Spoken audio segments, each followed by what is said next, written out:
Biographie sur le thème de la migration humaine. Le cas de Pierre Jacques. Pour ma biographie, j'ai choisi de faire des recherches sur mon arrière-grand-père, Pierre Jacques. Il était le fils de Pierre Jacques et Marie La Rochelle. Son père était d'une famille canadienne-française vivant dans le nord de l'État de New York. Sa mère venait de Saint-Henri, au Québec. Ils se sont mariés le 20 octobre 1873 à Springfield, dans le Massachusetts. 9 mois et 7 jours plus tard, le 27 juillet 1874, leur fils Pierre est né. Selon le recensement américain de 1880, les parents de Pierre ont vécu dans l'État de New York entre 1875 et 1878. Deux frères de Pierre, Olivier et Augustin, y sont nés. Après la naissance d'Augustin, la famille est retournée dans le Massachusetts. Ils se sont installés à Holyoke, un peu au nord de Springfield. Au recensement de 1880, la famille vivait au numéro 207 de la rue Maple à Holyoke. Voici une photo de Holyoke dans les années 1880. En 1880, Pierre avait 6 ans et allait à l'école. Son père travaillait dans une briqueterie. Sa mère était à la maison avec Olivier et Augustin, qui avaient 5 et 2 ans. La demi-sœur de Pierre, Octave, avait seulement 11 ans, mais elle travaillait déjà dans une usine de textile. Un frère et une sœur de sa mère vivaient aussi dans la maison.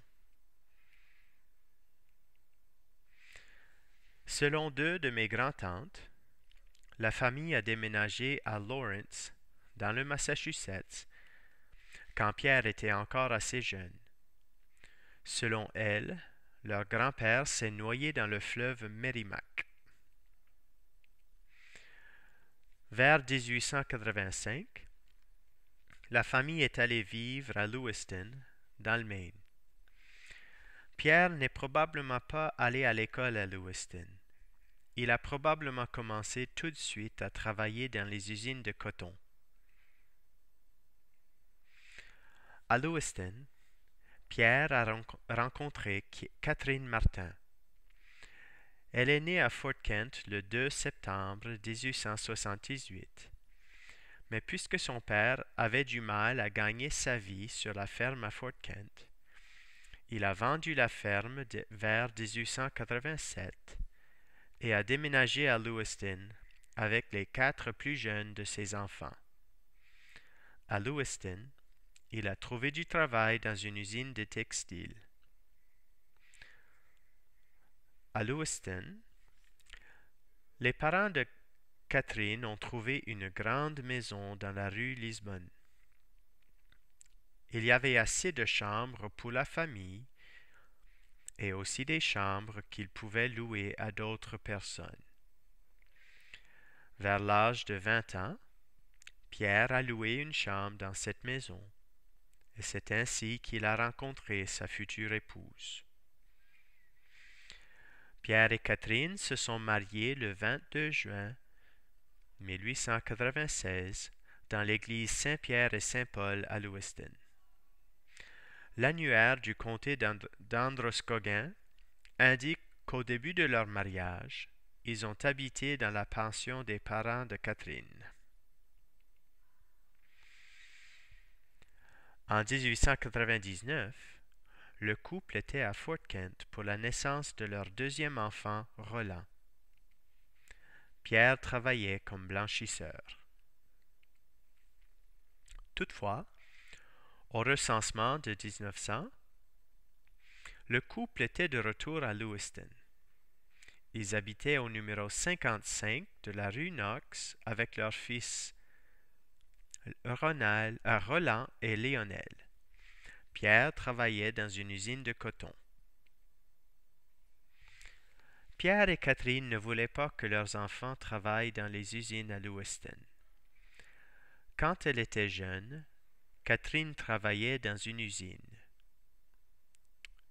Un jour, ses cheveux sont restés pris dans les bobines d'une des machines, et la machine lui a arraché une partie du scalp. Pierre et Catherine voulaient une autre vie pour leurs enfants. Ils ont donc cherché un moyen de déménager dans le nord du Maine pour élever leur famille. En 1905, Pierre a trouvé du travail avec le chemin de fer Bangor et Aroostook. Alors, il s'est installé avec sa famille à Soldier Pond. Pendant 35 ans, il s'est occupé du chemin de fer entre Eagle Lake et Fort Kent. Puis, en 1940, à l'âge de 66 ans, il a pris sa retraite. En tout, Pierre et Catherine ont eu 11 enfants, dont 10 ont atteint l'âge adulte. Pierre est mort à Soldier Pond dans le Maine le 4 avril 1951. Il avait 76 ans. Malheureusement, il a beaucoup fumé durant sa vie. Par conséquent, il a eu une attaque d'apoplexie qui l'a laissé partiellement paralysé. Après son attaque d'apoplexie, il a contracté la gangrène dans les jambes et les docteurs lui ont amputé les jambes en bas du genou.